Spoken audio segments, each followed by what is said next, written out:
The north of Ireland has such a rich, unique, storied history that has been memorialised on almost every street corner. You can't go down one road and not see a mural about the nationalist community or the unionist community. We both have that in common. And the murals are normally commemorating the Troubles, the armed conflict here. And many films have been made about this period of time in our history, but some of them haven't even been filmed in the city that they are surrounding.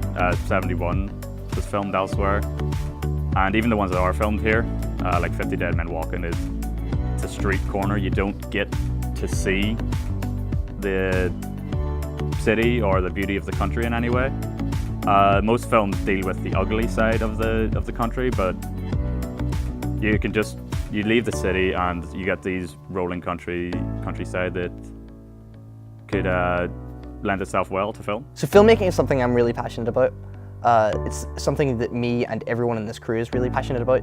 We're all student filmmakers and we all want to grow into the film industry after we leave, after we graduate. And that means that we need the film industry in Northern Ireland to be big.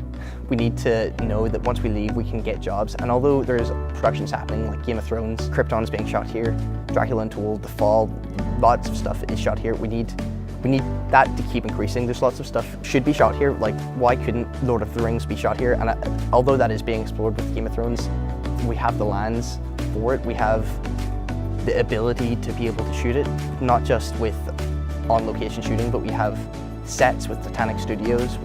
We have so much people ready to go into that industry, so many graduates every year.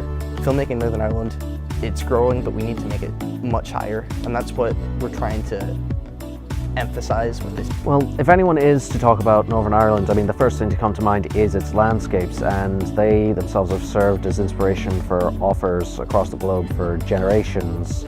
Some would include the likes of Jonathan Swift and C.S. Lewis. You can see a lot of their fantasy worlds taking inspiration from a lot of the countryside of Northern Ireland.